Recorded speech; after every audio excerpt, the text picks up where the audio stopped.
Halo sahamologers, senang sekali malam hari ini kita bisa bertemu kembali ya di acara Jadi Juara ya, eh, yang akan membahas topik tentang reksadana kembali menjadi primadona. Nah, memang sejak sejak market ini kembali bullish ya, terutama di bulan September Oktober saat saham-saham blue chip juga mulai take over di IHSG, kita melihat bahwa reksadana kembali naik daun ya. Bahkan beberapa orang pun sudah mulai menunjukkan portfolio reksadananya di mana mereka sudah mulai mengalami profit.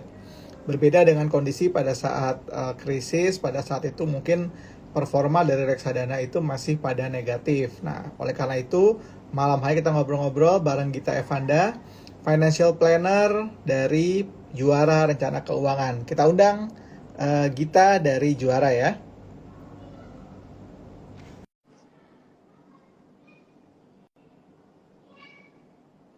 Nah, jadi Bibo sendiri memang saat ini juga mulai aktif lagi ya berinvestasi di reksadana karena cuan-cuan dari trading saham atau dari transaksi saham yang terjadi biasanya sih Bibo masukin di reksadana, termasuk juga pendapatan-pendapatan atau cuan-cuan yang Bibo dapat dari deposito ataupun dari tabungan yang ada di high saving seperti di Bank Neo ya, yang sering Bibo omongin.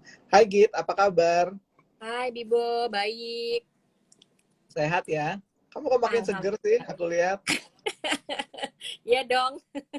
Banyak cuan pasti ya. Biasanya kalau orang tuh kalau banyak cuan tuh makin seger mukanya. Iya, ini reksadananya udah balik lagi ininya, Performanya udah performanya. gitu. Nah, boleh dikasih tahu nggak? Ini kan kita lihat emangnya masih ada ya orang yang berinvestasi di reksadana, karena kan ketika pandemi kemarin itu kayaknya semua orang tuh eager banget sama trading saham ya. Apakah sekarang ini trennya sudah mulai balik lagi, orang mulai berinvestasi di reksadana? Eh, jadi kalau ngelihat dari data yang ada nih Bibo nih ya, dari akhir 2020 kemarin sampai bulan Oktober 2021 ini investor reksadana itu justru naik 2 kali lipat, jadi 100%.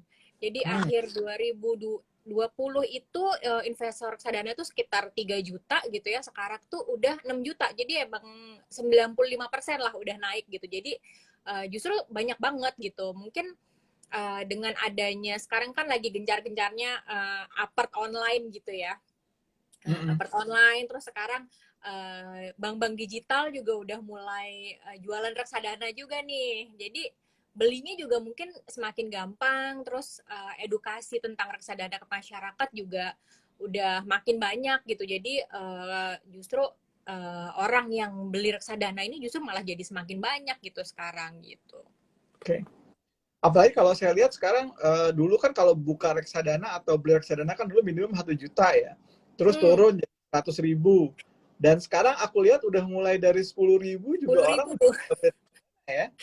Iya benar, jadi murah banget gitu. Jadi ada yang mulai dari 10.000, 50.000 gitu. Jadi mungkin orang lebih lebih nggak mikir kali ya belinya justru jadi ya dengan duit yang cuman 10.000 aja gitu untuk nyobain beli-beli gitu kayak apa sih gitu. Nah itu mungkin faktor yang membuat investor reksadana ini berkembang jadi banyak banget gitu. Oke. Nah, kalau dilihat kan memang ada beberapa faktor ya, dari dalam arti dari sisi supply-nya sendiri, manajer investasi, kemudian agen-agen penjual yang sifatnya online ini kan makin agresif ya, makin agresif dalam mempopulerkan penjualan reksadana secara online lewat aplikasi ataupun lewat bank assurance ya, dalam hal ini kerjasama dengan bank gitu ya. Saya sendiri selama ini juga kan pakai lewat DBS, kemudian juga lewat BCA. Di BCA malah saya beli lewat Welma ya, Iya aplikasi benar. itu ada Welma. Dan juga sebenarnya sekarang juga banyak sekuritas-sekuritas yang mulai mengoffer Reksadana. itu bisa dipakai dua ya, beli reksadana Eh, iya, kemudian juga beli saham juga iya gitu loh. iya Nah, betul. itu kan dari sisi offernya sendiri ya. kemudian kalau dari sisi ininya, dari sisi demand-nya sendiri, adanya demand ini sampai banyak ini emang karena orang merasa kan gini ya, dulu orang mungkin saham itu kan harus belajar, harus ditelatenin ya. Kalau reksadana ini kan mempercayakan kepada apa namanya manajer investasi ya. Ya. Apakah ada pola nih pergeseran karena kan orang dulu WFH ya, sekarang udah mulai WFO ya, WFO ya. Jadi mungkin Udah gak aduh udah sempet lagi. betul, gue udah nggak bisa ngeliatin saham gue lagi dan juga gue mungkin dari pengalaman selama kita sebut ya investor koronces ini ya, dia bilang udah deh, kayaknya ketimbang gue cari ilmu sendiri, ngelola sendiri, mendingan dikelola sama manajer investasi yang betul-betul teruji gitu ya. Nah, sebenarnya kalau dari sisi kita sendiri ya, kenapa sih kita harus masih berinvestasi di reksadana itu sebenarnya? Kalau ini dari sudut pandang aku ya gitu. Jadi orang itu sekarang banyak yang suka kadang salah kaprah menyamakan apa ya? Bukan menyamakan, maksudnya menganggap reksadana itu adalah hanya reksadana saham gitu loh Bibo. Jadi makanya dulu kan banyak pertanyaan kayak kenapa sih belinya harus di reksadana saham gitu? Kenapa nggak beli saham langsung gitu? Nah, padahal reksadana ini sendiri kan nggak hanya reksadana saham ya, ada reksadana pasar uang, ada reksadana pendapatan tetap, ada reksadana campuran, ada reksadana saham, dan juga turunannya reksadana saham sih reksadana indeks gitu. Jadi sebenarnya kenapa masih harus berinvestasi di reksadana gitu ya? Jadi reksadana ini satu investasi yang dia itu mengcover banyak apa namanya jangka waktu gitu. Kalau saham itu kan kita kenalnya dia sebetulnya kalau untuk investasi harusnya time horizonnya untuk jangka panjang gitu ya.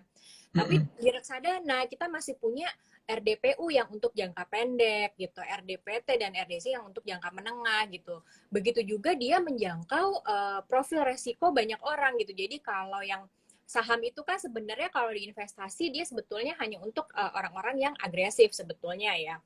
Tapi kalau di reksadana gitu ya, dengan adanya RDPU orang-orang yang mau belajar, masih konservatif gitu, itu masih bisa tuh di RDPU yang mana grafiknya itu tidak sefluktuatif saham gitu. Jadi masuknya lebih smooth gitu, untuk newbie itu lebih enak gitu. Pertama itu.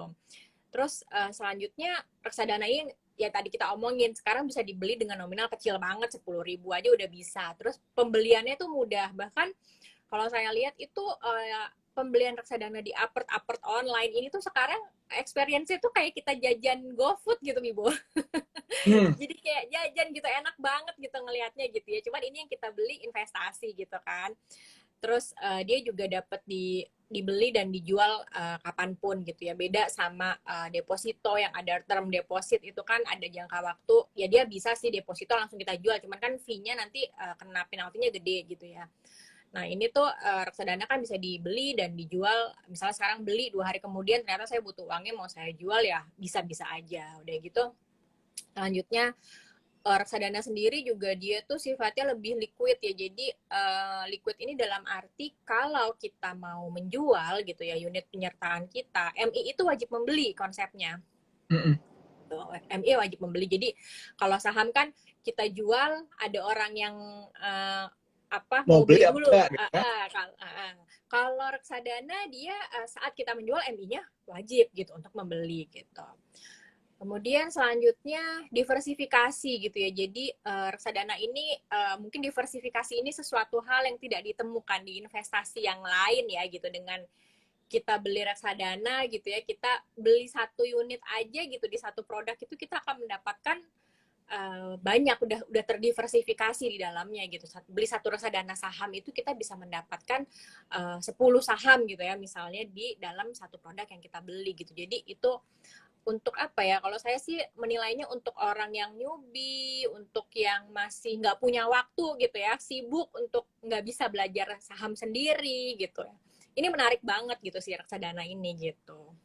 Oke, nah apa yang harus diperhatikan oleh seseorang ketika dia hendak memutuskan membeli atau subscribe ke sebuah reksadana? Karena kan ada step-stepnya, misalnya let's say apa harus yang diperhatikan terlebih dahulu adalah agen penjualnya, manajer investasinya, dana kelolaannya, atau baca prospektusnya, seperti itu. Mungkin ada urut-urutannya? Jadi sebetulnya yang pertama kali banget gitu ya, kalau kita mau lihat reksadana, mungkin kita bisa baca fun fact sheet gitu ya namanya. Jadi Mm-mm. satu lembar yang isinya padat gitu ya, informasi padat tentang si produk ini sendiri gitu. Jadi sekarang banyak investor yang karena mungkin saking gampangnya beli gitu ya. Jadi ini semacam bumerang juga ya gitu. Begitu dikasih gampang, jadinya orang langsung main beli aja gitu. Jadi ada yang namanya fun fact sheet gitu yang harus kita sebagai investor itu baca dan jadi tahu gitu ya apa isinya si reksadana ini gitu. Jadi misalnya kita mau beli reksadana saham A gitu ya. Dalam fact sheet, fun fact sheet ini udah ada tuh si reksadana ini apa reksadana saham ini tuh isinya saham apa aja sih gitu. Pertama itu, yang kedua MI yang mengeluarkan siapa gitu ya. Terus apa namanya mungkin bisa dilihat AUM juga aset under management, jadi total dana kelolaan yang mana biasanya kalau di masyarakat itu semakin besar AUM itu biasanya berarti masyarakat percaya kepada Makin produk dan bonafit, MI tersebut. makin Makin bonafit. benefit lah ya gitu. Nah itu. Lalu mungkin sekarang history juga bisa dilihat sih, walaupun kita tahu sebenarnya return ke depan juga history nggak begitu, maksudnya belum tentu history diulang lagi gitu ya. Cuman itu bisa menjadi sebuah acuan gitu ya, history return kinerja si produk itu sendiri gitu. Terutama dia kalau dibandingkan dengan acuan-acuannya. Jadi misalnya reksadana saham A mau kita bandingin sama ya IHSG itu seperti apa sih gitu. Itu sih, jadi hal-hal di detail di reksadananya sendiri ya gitu, itu yang perlu diperhatiin. Kalau tadi bicara tentang profil resiko, kan salah satu hal yang menarik dari reksadana adalah mereka memiliki produk yang memang sesuai dengan profil resiko masing-masing. Misalnya kayak contoh, ketika saya melakukan risk profiling yang pertama, mungkin profil saya adalah moderat gitu ya. Dalam arti kan yang cocok adalah mungkin campuran ya, atau mungkin yang di bawah Kayak itu gitu ya. Nah, yang menarik adalah sebenarnya dengan kondisi sekarang kayak di apart online ini, ketika kita hendak membeli reksadana yang tidak sesuai dengan profil resiko kita, misalkan lebih tinggi, misalkan agresif, atau misalnya lebih lebih lebih apa lebih high risk gitu ya, dia ada semacam notifikasi bahwa kamu yakin hendak membeli produk ini gitu ya, karena berdasarkan profil resiko yang telah kita buat gitu ya, profil Anda tidak cocok untuk membeli produk ini gitu kan. Nah, hal ini mungkin yang jarang diketahui oleh banyak orang gitu loh, banyak orang, bahwa ini yang membuat sebenarnya reksadana itu relatifly memang lebih nyaman ya buat orang-orang yang dari sisi kan kalau di saham ya orang ya, saya maunya saham yang aman-aman aja gitu kan, tetapi yang dibeli sahamnya adalah saham gorengan. Nah, ketika dia saham gorengan kan tidak ada pop up notification yang ngasih tahu bahwa, jangan bos, jangan beli saham ini saham gorengan gitu kan. Kalau di reksadana kan ada. Nah, tetapi banyak orang mungkin juga yang nggak paham ya mengenai profil resiko ini. Nah, mungkin Gita punya pengalaman, mungkin ada kesalahan-kesalahan apa sih yang selama ini terjadi di orang ketika dia berinvestasi di reksadana?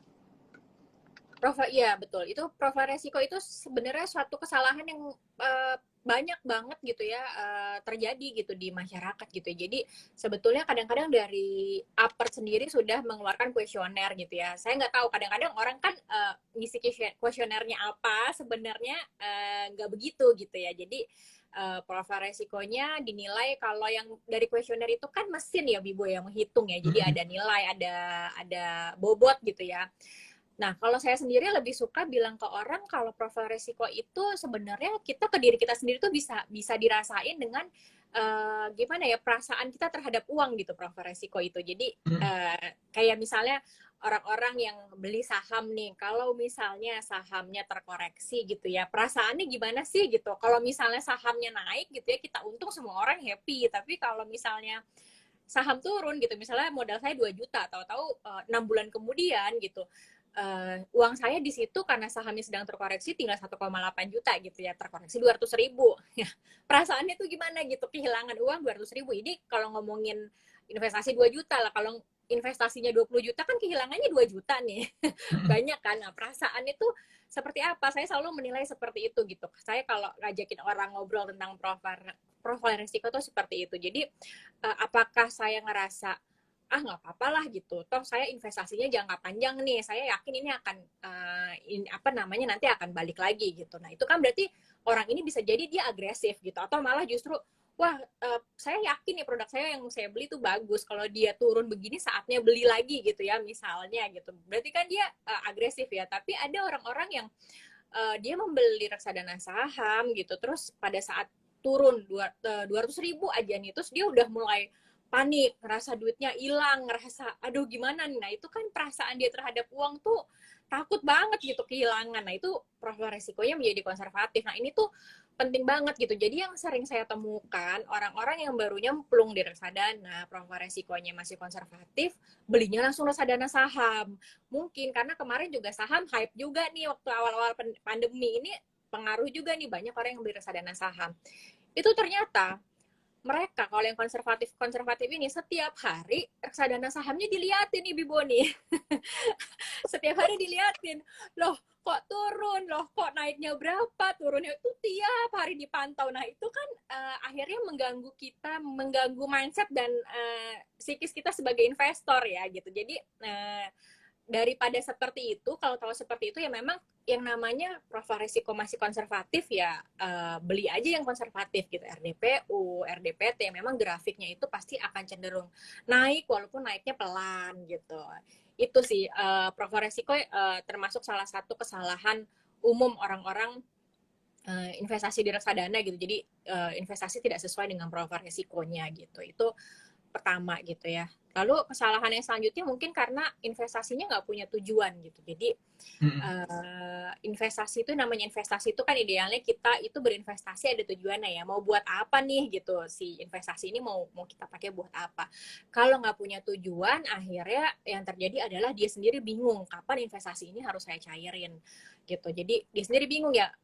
Gimana ya ini kapan ya ini investasinya lagi naik nih saya cairin nggak ya gitu. Ya kan tujuannya sudah tercapai belum gitu kan. Jadi karena dia nggak punya tujuan dia jadi bingung tuh. Dan bisa jadi karena nggak punya tujuan ini misalnya dia harusnya dia taruh di investasinya di reksadana saham, ternyata 3 tahun kemudian mau dia cairin, sedangkan kan kita maunya reksadana saham itu yang jangka lebih panjang lagi gitu kan. Nah ini kesalahan-kesalahan umum yang memang orang-orang harus tahu di awal gitu ya. Jadi tentuin dulu tujuan investasinya apa, terus cari tahu dulu profil resikonya, perasaan kita terhadap uang tuh seperti apa gitu. Jadi baru tentukan jenis reksadana yang mau dibeli tuh apa gitu.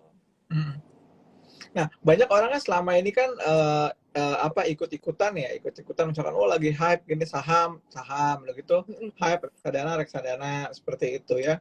Kemudian mereka nggak bisa menjaga konsistensi dan disiplin dalam berinvestasi gitu ya. Nah, kalau untuk produk kayak reksadana ini kan ada cara yang disebut saya dulu disebutnya monthly contribution ya, atau monthly potongan gitu ya, setiap bulan Macam auto debit gitu. setiap bulan dari rekening tabungan saya dipotong, misalkan lesnya 200.000 seperti itu.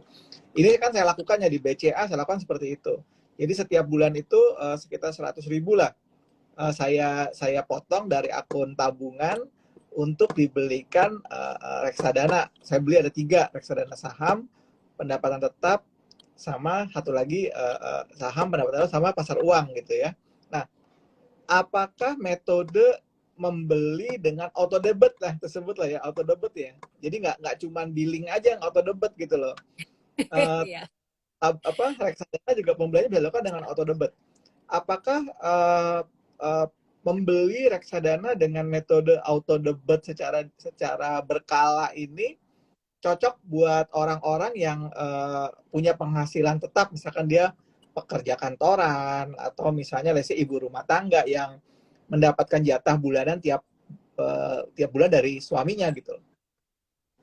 Iya, sebenarnya ya itu pertama sih sebenarnya kalau saya menilai auto debit itu lebih kepada orang-orang yang sebenarnya malas nabung ya. Mm-mm. Jadi malas nabung gitu. Jadi duitnya justru apa kalau kita di financial planning gitu ya, namanya investasi atau menabung untuk dana darurat itu kan prinsipnya harus eh, menyisihkan di depan gitu ya, bukan menyisakan gitu, bukan sisanya ada sisa baru kita tabungkan enggak, tapi kita harus bikin dulu di depan nih gitu. Nah itu tuh cocok buat orang-orang yang emang susah banget nabung, lebih baik di auto debit gitu. Dan juga ya bisa jadi itu juga fasilitas apa ya, privilege untuk orang-orang yang punya penghasilan tetap seperti tadi ya gitu. Jadi kalau dulu saya pernah ya ada apa namanya, reksadana yang di auto debit juga kayak gitu, saya pernah tuh Ibu. Nah itu ditawarin tuh auto debitnya mau tanggal 25 atau tanggal 1 gitu. Jadi mereka juga punya fasilitas gitu ya, bikin tanggal auto debit itu di tanggal-tanggal orang, tanggal-tanggal umum orang gajian gitu. Jadi dia nawarin mau tanggal 25 atau tanggal 1 gitu. Which is itu menurut saya membantu banget sih buat orang-orang yang memang susah banget atau belum punya habit untuk nabung lah gitu. Oke, jadi memang memang hal seperti itu sangat cocok buat mereka supaya satu melatih disiplin, apa ya, menyisihkan dana yang dimiliki untuk berinvestasi. Ini saya lakukan sih. Nanti besok saya posting deh di IG saya bahwa saya juga rutin gitu loh membeli reksadana secara berkala, dan ini kan bisa di set ya, bisa di set dalam arti oke, potong selama misalkan let's setahun atau potong selama 10 bulan ke depan. Jadi kita nggak perlu lagi apa ya, nggak perlu lagi cari apa namanya, uh, kalau kita lupa ya gitu ya, oh, tanggal berapa nih, tanggal berapa ada gitu, tiba-tiba apa namanya, tiba-tiba kita belum belum nabung bulan ini gitu kan, atau belum berinvestasi bulan ini. Nah itu sih menurut menurut menurut saya sih termasuk salah satu yang sangat membantu ya. Buat saya juga membantu banget, buat gue sih membantu banget itu loh. Tiba-tiba gue lihat tuh udah banyak gitu kan, udah Udah banyak gitu, banyak ya, nggak berasa nih, nggak berasa. udah banyak. Nah tetapi juga secara berkala juga kadang-kadang saya juga tetap membeli reksadana dalam kapasitas misalkan saya lagi ada duit lebih gitu loh. Hmm. Tapi ada duit lebih misalkan kayak kemarin tuh saya lagi banyak dapat duit dari Bank Neo ya.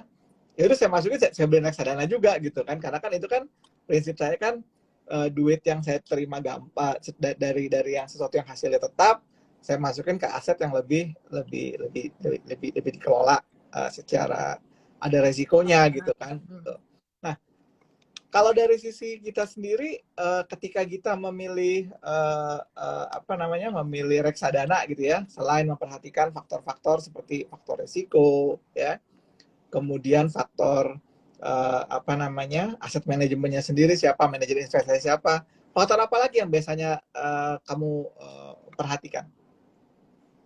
Faktor apa lagi? Ada beberapa indikator sih biasanya, Bibo. Kalau saya kebetulan untuk memilih reksadana itu saya analisa ya gitu ya. Kebetulan ini besok nih, hari Minggu besok kita ngadain kelas gitu ya, kelas untuk belajar reksadana gitu ya. Biasanya tuh di kelas itu biasanya akan saya kupas tuntas sampai memilih reksadana gimana sih, sampai bisa nganalisa, membaca grafik gitu, grafik yang disediakan di internet lah, data yang ada di internet yang bisa kita akses biasa aja. Nah itu tuh data itu bisa kita pakai untuk memutuskan apa aja sih yang perlu diperhatikan gitu ya, untuk bisa memutuskan akan membeli produk apa gitu ya. Jadi hal-hal seperti drawdown rasio, ada Sharpe rasio gitu, yang hal-hal seperti itu ya, rating kayak gitu-gitu tuh itu biasanya saya memperhatikan hal-hal ya apa ya, kalau di saham mungkin teknikalnya gitu ya.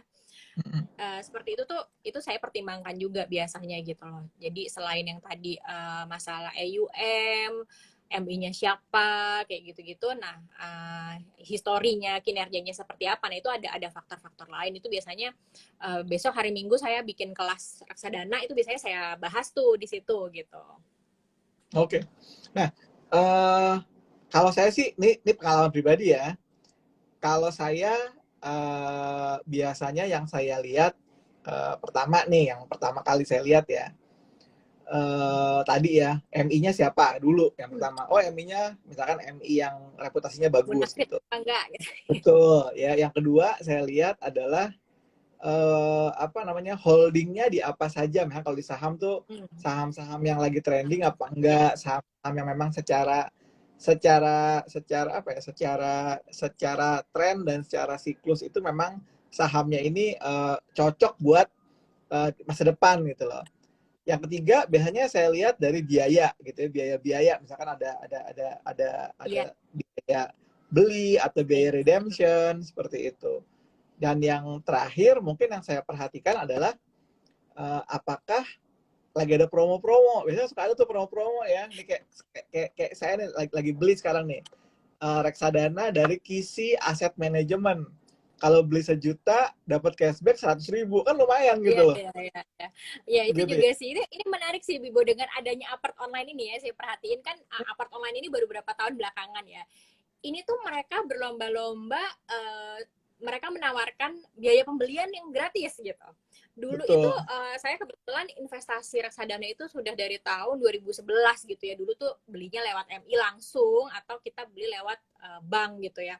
Selalu ada biaya pembelian dan itu biasanya memang ada di fund fact sheet kan, biaya pembelian walaupun nggak gede gitu tapi lumayan lah gitu. Nah, dengan munculnya si apart-apart online ini, biaya pembelian itu ternyata menjadi gratis gitu, yang membuat kita tuh investor gitu ya menjadi wah seneng ya gitu ya. Nah itu juga apa ya, makanya saya kadang-kadang kalau orang mau beli reksadana, saya menyarankan banget gitu dari yang beli-belian dari apart online ini gitu, karena biayanya gratis gitu. Nah itu menarik sih. Plus ada promo-promo kayak gini nih, cashback, terus bagi-bagi kode referral, nanti kita dapat promo lagi gitu. Tuh menarik memang sih gitu, membuat investasi itu menjadi sesuatu hal yang apa ya, yang menarik ya untuk dilakukan gitu. Apalagi kayak sekarang kan ada konsep-konsep kayak gamification ya, gamification katanya dapat hadiah. Misalnya Hmm. kamu buka reksadana dari kita 3 kali berturut-turut dapat sesuatu kayak gitu kan, ada seperti itu. Oke, nah itu sekarang ke pertanyaan-pertanyaan dari audiens ya. Pertama dari Victor ya. Mbak Gita, gimana kalau pendapatannya nggak tetap gitu loh? Apakah harus disisihkan dulu atau gimana? Pendapatan nggak tetap itu sebenarnya kalau di ini kan ranahnya udah financial planning banget ya. Kalau di Hmm. financial planning itu sebenarnya yang harus diperhatikan adalah pengeluarannya gitu. Orang-orang dengan pendapatan tidak tetap, misalnya kayak freelancer gitu ya, tapi pengeluarannya biasanya kan tetap nih. Jadi yang harus diperhatikan adalah pengeluarannya, dan dia harus tahu berapa kebutuhan dana darurat dan investasinya gitu ya. Itu yang jadi begitu dia mendapatkan pendapatan ya, dia harus mengelola pendapatan itu sesuai dengan budgetnya, cash flow management yang sudah dibikin gitu. Oke, jadi kalau misalkan let's say sekarang gini, misalkan Victor sekarang pendapatannya nggak tetap, misalkan kadang-kadang 20 juta, kadang-kadang 30 juta, seperti itu. Kemudian pengeluarannya adalah mungkin 15 juta gitu ya. Jadi mungkin yang bisa dilakukan kalau saya pribadi ya, yang disisihkan itu adalah minimum requirement. Misalkan let's say anggap aja misalnya let's say 20% ya atau 10% lah dari rata-rata Dari income, rata-rata. saya selama historical performance misalkan 1 tahun gitu ya. Misalkan rata-rata up and down-nya berapa gitu ya. Nah, itu aja dulu. Saya ambil dari bottomnya dulu. Biasanya saya gituin. Misalkan Iya. income-nya 10 juta ya, 10 juta. Saya ambil 10% dulu dari 10 juta. Itu income paling bottom saya. Nah, itu yang akan saya sisihin dulu. Ketika nanti income saya misalkan lebih banyak gitu ya, mungkin saya akan bisa top up tambahan. Gitu. Betul. Karena apa? Karena kan tadi yang disebutkan ya, mungkin kita kan ya jangan sampai lah amit-amit ya dari biasa minimum dapat 10 juta jadi 3 juta kan Tiga nggak juta. lucu juga gitu kan. Kan gaya lo apa namanya? Negatif cash flow gitu kan. Jadi kalau saya sih biasanya saya akan tarik sebuah angka di mana itu adalah sebagai minimum expected income saya yang dari historical saya pasti bisa dapat. Ya, Ya, baru nanti sisanya akan saya top up dari berapa kelebihan yang saya dapat di bulan tersebut. bulan tersebut ya. Jadi Betul ya. ya betul gitu. Jadi Jadi harus tahu nih tracking pengeluarannya juga gitu. Jadi biasanya pendapatan mm, tidak tetap, biasanya pengeluaran tapi pasti tetap biasanya wah gitu. masih Jadi tetap gitu.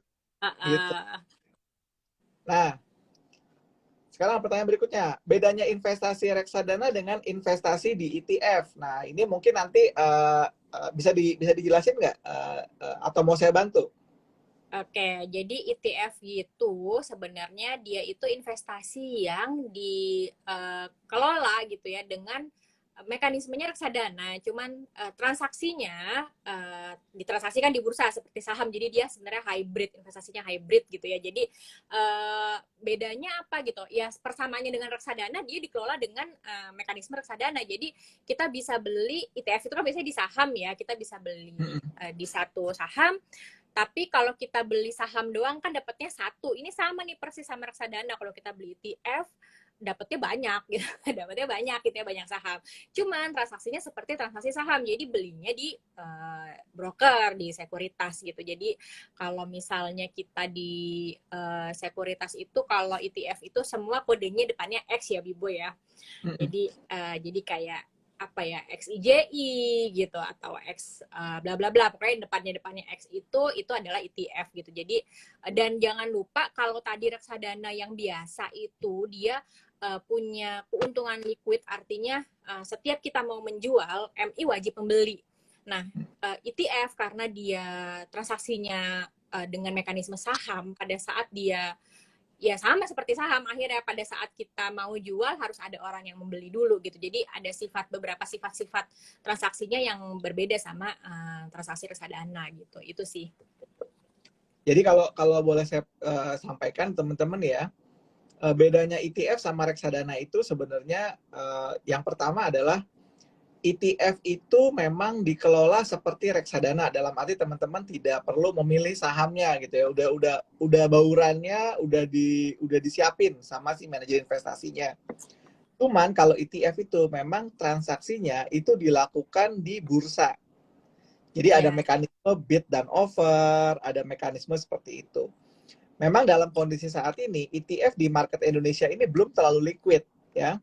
Sehingga yang jadi masalah adalah ketika kita hendak menjual ETF tersebut gitu ya, kalau misalkan tidak liquid, takutnya bid offer-nya nggak ada. Beli. Ya, nggak ada. Jangan Beda sampai, kalau kalau saya bilangnya jangan sampai kita udah beli mau jual nggak ada yang beli gitu. betul gitu ya. Nah, mungkin nanti 2-3 tahun lagi setelah ETF marketnya ini lebih dikenal orang, mungkin ini akan menjadi alternatif investasi karena di Amerika Serikat sendiri, gue juga banyak berinvestasi di ETF. Itu memang relatif sekarang orang lebih lebih lebih seneng gitu ya beli ETF. Kenapa lebih seneng beli ETF? Karena ditransaksikan tidak seperti reksadana yang harus menunggu sampai ada cut Ya. off date kan. Jadi misalnya kita jual hari ini, mungkin kalau di atas jam 1 itu baru disetelnya besok gitu kan. Nah, seperti itulah gitu ya. Tetapi nanti kalau ETF ada keuntungannya ya, dari sisi ada harga intraday, ada harga segala macam seperti itu. Tapi pastikan baru teman-teman involve di ETF kalau memang marketnya udah betul-betul mature atau marketnya udah betul-betul liquid. Kalau di sisi sekarang sih saya melihat ya, ETF di Bursa Indonesia belum terlalu liquid sehingga belum terlalu menarik lah buat Ya. saya pribadi sih. Saya Sama kalau buat saya juga berinvestasi, Bibo. nah, Makanya saya saya kalau kalau di berinvestasi, saya lebih senang berinvestasi ETF di market Amerika Serikat. Oke, di reksadana kan ada expense ratio. Kalau misalkan tinggi, biasanya di reksadana saham, apakah nggak lebih baik kita beli saham yang mungkin di dalam portfolio MI gitu ya. Nah, ini memang apa namanya, selalu menjadi chicken and egg ya buat semua orang ya. Mendingan gue beli sahamnya sendiri atau apa? Memang apa ya, menjadi sebuah kondisi yang uh, gampang-gampang susah dilema gitu kan. Ngapain sih kita apa namanya, beli di beli reksadana, beli beli reksadana kalau saham bisa lewat reksadana. sendiri gitu kan. Nah, gitu. Nah, kalau buat saya sih ketika kita membeli reksadana, kita tahu bahwa ada komponen-komponen biaya, ada komponen-komponen yang merupakan salah satu keharusan ya ketika kita mempercayakan dana kita kepada seseorang gitu. Dalam arti kita put trust on them, dan itu menjadi sebuah biaya buat kita. Dan menurut saya biaya tersebut sebanding lah dengan hassle-nya mereka yang melakukan riset, melakukan juggling portfolio, ngerubah ABC, ngerubah segala macam, sebagai apa ya, sebagai cost yang dibebankan ke kita untuk mendapatkan peace of mind, ya. Ya, Jadi betul kalau betul. saya, ya kan, jadi kalau saya sih, kalau gue sih ngeliatnya ya udah gitu kan, kalau memang kalian misalnya merasa bahwa biayanya besar, ada biaya, kemudian kalian misalkan bisa kerjakan sendiri, ya Hmm. kerjakan. Kerjakan Ya. sendiri gitu. Benar-benar itu Ah, saya juga selalu bilang gitu. Jadi kalau ada orang yang suka dilema seperti itu, tidak apa saya nggak hmm, mendingan beli saham aja gitu ya. Balik lagi tadi, peruntukan reksadana itu memang pertama untuk orang-orang yang newbie, yang kedua untuk orang-orang yang memang sibuk gitu loh, nggak sempat untuk ngeriset gitu, atau satu lagi udah mumet mau belajar saham kan bukan satu hal yang gampang ya gitu ya, membaca analisa teknikal, membaca laporan keuangan itu kan nggak semua orang punya kemampuan itu gitu. Jadi kalau memang misalnya, kalau saya bilang ke orang, kalau misalnya memang kamu punya kemampuan itu dan merasa sanggup, ya go on, langsung beli saham gitu. Tapi reksadana saham punya pasarnya sendiri, punya peruntukannya sendiri gitu. Tapi dengan semua dengan kesadaran bahwa pada saat kita membeli reksadana memang ada manajemen fee yang harus kita bayarkan gitu ke ya. manajer investasi itu. Tapi jangan khawatir teman-teman ya. Jadi biaya itu bukan biaya yang akan teman-teman apa ya, terima, atau biaya Tanggung, kan ya. ketika membeli ya. Karena kan itu sudah tercermin dalam NAB. NAB-nya, dalam NAB, Jadi NAP tercermin di uh, situ gitu. jadi jadi sebenarnya pada saat kita transaksi reksadana, kalau mikirin biaya, sebenarnya yang hanya di investor lihat itu harusnya biaya pembelian dan penjualan aja sih sebenarnya gitu, Betul. subscription dan redemptionnya ya gitu. Jadi sisanya masalah manajemen fee itu sebenarnya udah Udah di dilebur, embed, diramu dalam di embed. keluar ke NAB-nya gitu. Jadi ya Oke, itu. oke. Nah, eh, Kak, gimana cara ikut kelasnya? Berbayarkah? Kata gitu. Ada di story-nya Juara ya. Jadi kita punya link jadi Itu juara apa, juara.id. di follow aja, lalu Ya, lihat story-nya, nanti di situ ada penjelasannya ya. ada linknya. Kak, perbedaan resiko reksadana saham dan reksadana pasar uang di mana ya? Dia ngomongin Ya, resikonya. oke, ngomongin resiko. Pertama gini, reksadana pasar uang itu kan memang isinya pasar uang ya, jadi deposito dan obligasi yang jatuh temponya kurang dari 1 tahun. Reksadana saham ya jelas isinya saham gitu. Jadi resikonya ya kita tinggal lihat aja, namanya resikonya berinvestasi di deposito dan obligasi itu kan memang tidak setinggi kita berinvestasi di saham gitu. Sama begitu pun juga reksadana gitu, karena ya isinya kan itu-itu juga, sebenarnya underlying asetnya kan itu-itu juga gitu kan. Jadi perbedaannya adalah ya kalau RDPU dia nggak akan sefluktuatif saham dalam jangka waktu yang dekat gitu, waktu yang pendek gitu. Oke. Nah, tadi ya udah dibahas ya.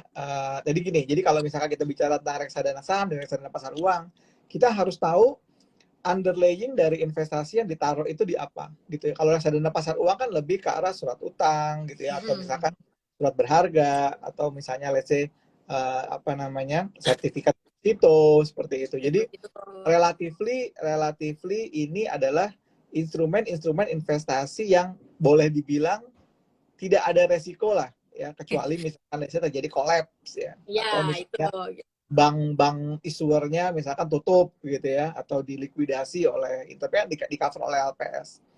Kalau reksadana saham kan isinya adalah aset-aset yang misalnya fluktuatif ya, beresiko gitu. Jadi makanya kalau melihat resikonya dari dua reksadana ini, teman-teman harus melihat apa ya, melihat dari underlyingnya instrumen apa. Kalau instrumennya instrumen saham ya jelas itu high risk. Tapi ya, kalau misalnya instrumennya adalah yang dijadikan sebagai underlying investasinya adalah tadi ya, deposito, kemudian obligasi, dari obligasi apa namanya, sukuk atau SR, cukup. apalah itu, FR atau apa. Nah, itu pasti relatively less risk. Makanya ini yang bagus dari reksadana, pilihannya boleh yang mulai dari minim resiko sampai Ya, beresiko, bahkan ada yang high campur risk gitu. gitu ya. Nah, mau tanya lagi nih Kak, apa namanya, mengenai Biaya-biaya. Ini ada yang bertanya, apa yang dimaksud dengan coverage ratio dari reksadana dan angka berapa yang optimal? Coverage apa? Coverage ratio. Kalau kita reksadana sih biasanya di Sharpe ratio ya, atau Mm-mm. drawdown ratio ya gitu. Jadi kalau angka yang maksimal atau minimal ya, ini saya nggak paham sih maksudnya coverage ratio tuh di mananya gitu coverage ratio ini. Mungkin nanti Rifki bisa DM ya ke juara biar bisa apa namanya dibahas lebih dalam lagi coverage ratio dalam dalam kapasitas apa gitu ya. Apa ya, betul. Ya hanya sih yang ada itu yang biasanya yang ada muncul ya kalau rasio-rasio muncul itu biasanya expense ratio sih, expense Expense ratio. ya, Ya, itu expense, drawdown. gitu. Jadi dalam arti misalkan let's say subscription fee, kemudian redemption fee, kemudian switching fee gitu kan. Kemudian apa namanya? Kalau di apa expense ratio kan seluruh biaya manajer investasi dibandingkan dengan berapa aset yang dikelola. Nah, itu seperti Ya, itu. betul. Ya, kalau coverage ratio mungkin nanti perlu di elaborate lagi ya apa ya seperti itu. Kak, kalau investasi reksadana dapat dividen nggak? Dividennya masuk ke NAB. Biasanya dividennya bukan yang dibagikan ke investor ya seperti saham, tapi dia biasanya masuk ke NAB kita lagi gitu. Nah, ini yang berbeda ya dengan reksadana dengan ETF ya. Kalau di ETF itu memang mereka juga memberikan dividen ya Ya, tahunan atau 6 bulanan seperti itu ya. Jadi karena kan sifatnya adalah mereka akan mengelola dana tersebut dalam bentuk misalkan sesuai dengan indeks-indeksnya ya seperti itu. Lalu dan dividennya akan dikembalikan lagi ke investor gitu ya. oh, Karena kenapa? Karena memang tidak dikelola dalam bentuk ada NAB gitu ya. Nah, kalau yang di reksadana sendiri memang dividennya dikumpulkan dulu lalu akan di-include dalam NAB. NAB seperti itu ya. Oke. Nah, terakhir deh sebelum kita tutup deh. Ini mungkin juga mungkin ada kembali di remind lagi deh. Tolong dong Kak, tips memilih reksadana gimana? Oke, jadi pertama tadi seperti yang tadi kita udah omongin ya, MI-nya, dilihat MI-nya gitu ya. Jadi biasanya orang-orang cenderung pilih yang MI yang bonafit gitu kan. Pertama itu gitu. Yang kedua adalah mungkin AUM ya, aset under management total dana kelolaannya gitu. Jadi semakin besar sebetulnya dia artinya masyarakat semakin percaya gitu kepada si produk tersebut gitu ya. Lalu histori kinerja di masa lampau, termasuk ini benchmarking sih. Jadi apa namanya uh, history returnnya dia, kinerjanya dia dibandingkan dengan acuannya. Jadi kalau reksadana saham itu dibandingkan dengan mungkin IHSG gitu, indeks-indeks saham lainnya gitu ya, seperti apa itu sih. Lalu apalagi ya, yang paling penting juga sih sebenarnya kalau buat saya, buat pesan buat teman-teman terutama yang newbie gitu ya, namanya kalau mau beli reksadana yang paling penting pahami profil resiko sih gitu. Jadi jangan sampai sebenarnya konservatif tapi nekat-nekat beli reksadana saham gitu. Lalu pada saat kondisi harga saham terkoreksi panik gitu. Itu yang bikin apa ya, yang banyak banget cerita kesalahan orang berinvestasi reksadana itu kalau menurut saya sumbernya salah satunya dari tidak mementingkan profil risiko tadi gitu. Oke, gitu. Jadi teman-teman ya, kalau udah tadi kita rangkum jadi satu ya. Yang pertama adalah sebenarnya memang reksadana ini bisa untuk semua orang ya. Ya. Bisa untuk semua orang ya. Tetapi memang untuk beberapa orang yang misalnya let's say ingin punya flexibility untuk bisa ngelola aset sendiri, untuk bisa ngelola pilihan sendiri. Memang kadang-kadang reksadana ini kayak dianggap, oh udah deh, itu kan buat orang-orang yang Iya, betul betul. orang seperti saya aja, orang seperti saya aja gitu ya. Orang seperti saya aja masih mengalokasikan mungkin sekitar 30% ya, 30%, oh, 30%. Mungkin sekitar 20% dari investasi saya itu dalam bentuk manage fund ya, manage fund. Jadi nanti dikelola oleh orang lain. Contoh kayak di US market sendiri, walaupun saya berinvestasi kayak di Apple, di Citigroup gitu ya, tetap saya beli dana-dana kelolaan. Misalnya, let's say, saya nggak akan masuk ke segmen di mana saya nggak 100% punya mampu dana gitu ya di situ ya. Contoh misalkan saya nggak bisa ngebeli saham Tesla, saya nggak bisa ngebeli saham Amazon secara individual gitu ya. Saya akan beli reksadana atau ETF yang isinya adalah saham tersebut, ya, gitu. Nah, yang pertama, jadi kita memang menyesuaikan gitu ya. Lalu yang kedua adalah ketika kita bicara tentang reksadana atau dana yang dikelola oleh pihak ketiga, kita put trust on them ya. Makanya berhati-hatilah teman-teman ya memilih manajer investasi ataupun apart online atau penjual reksadana online yang ada di market saat ini gitu ya. Karena kadang-kadang kadang-kadang kita suka akhirnya kerja kena iming-iming atau sesuatu sehingga kita mengabaikan tadi ya, membaca detail tentang isi reksadananya itu apa saja sih, gitu. Ya, betul. reksadanya apa saja. Ya, termasuk juga biaya-biayanya apa saja. Karena itu sangat penting. Jangan sampai nanti ketika teman-teman misalkan nggak baca itu semua, ketika teman-teman mau beli kena 1% gitu ya. Atau misalkan untung sekarang banyak kan yang free gitu ya. Banyak yang gratis, benar. Pas nanti tiba-tiba teman-teman kok di tempat saya reksadananya kok berbayar sih itunya biaya pembelian, redemption subscription bayar, redemption bayar seperti itu. Nah, harus diperhatikan betul-betul. Jangan membeli reksadana tidak membaca fact sheet. Fun fact sheet, ya betul. Jadi fun fact sheet itu penting banget. Gitu. Karena hal ini penting banget ya. Yang kedua, yang ketiga adalah ada yang orang bertanya misalkan, bisa nggak beli reksadana luar negeri dari Indonesia? Bisa, ya. Beberapa kayak Bibo juga punya gitu ya. Bibo punya reksadana dengan underlying saham di luar negeri yang dikelola oleh Schroder gitu ya. Ada. Cuman memang teman-teman harus ini ya, harus siapin dana lebih ya. Siapin dana lebih. Betul. Karena bisa tuh dibeli harga 10.000 atau 100.000 nggak bisa. Untuk membeli reksadana luar negeri itu lewat premium banking, lewat aplikasi-aplikasi itu minimum 10.000 US dollar atau sekitar 142 juta ya untuk pembelian pertama. Pembelian berikutnya bisa 1.000 dolaran ya. Gitu. Nanti teman-teman kalau misalkan mau belajar lebih detail tentang membeli reksadana luar negeri, nanti kita ada sesi khusus ya tentang bagaimana membeli managed fund yang ada di market luar negeri gitu ya. Tapi reksadana juga bisa dibeli. Semalam tuh Bibu baru ikut sesi dengan BlackRock ya, yang disebut sebagai China Equity Impact Fund gitu ya. Itu yang ngejual Batavia Prosperindo. Itu biasanya sih kalau dana-dana seperti itu minimum 10.000 dolar. Oke. Jadi siapin aja 10.000 dolar ya, bukan 10.000 perak ya. Atau mungkin ini kali Bibo ya, mungkin sebagai alternatif kalau mau coba yang lebih murah bisa beli ETF yang bisa kita beli di GoTrade. Itu kan lumayan. Betul. Tuh ada beberapa ya, banyak, dan itu kan bisa dari kalau dari GoTrade kan kita bisa lebih berapa ya minimalnya, saya lupa ya. $1 ya.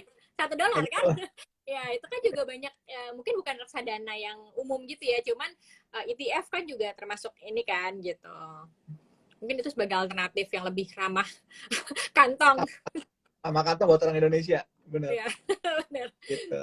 Oke, jadi ya tadi ya, baca fact sheet, kenali profil risiko kalian, kenali manajer investasinya, kemudian pelajari biaya-biayanya, kemudian ingat ya, horizonnya kalau reksadana itu mulai dari jangka pendek sampai jangka panjang. Kalau misalkan kalian investasi jangka pendek atau bicara jangka pendek ya tadi yang pendapatan pasar uang tetap gitu ya.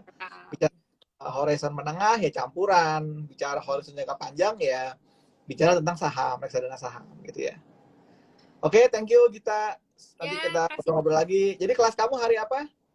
Hari Minggu ini jam 7 malam sampai jam 9. Jam 7 malam ya. Nanti teman-teman yang mau tertarik untuk belajar lebih detail tentang reksadana bisa dikepoin akunnya Juara ya. Akunnya Juara itu pada Instagram juara.id ya. Nanti di situ ada informasinya, kapan kelasnya ada. Nanti kalau teman-teman mau belajar lebih detail bisa follow juga Juara karena akan banyak sekali informasi tentang reksadana dan alternatif investasi lain di luar saham. Thank you Gita, thank you buat semua homologers. Kita jumpa lagi dan besok jangan lupa Bibo akan hadir setiap hari Kamis akan membahas tentang US market. Jadi bekerja sama dengan GoTrade ya. Jadi kita akan ngobrol-ngobrol mulai dari jam 8 malam sebelum market US buka tentang potensi-potensi dari saham-saham yang ada di market Amerika Serikat. Terima kasih. Wassalamualaikum warahmatullahi wabarakatuh. Selamat malam. Sampai jumpa lagi besok. Thank you. Dadah.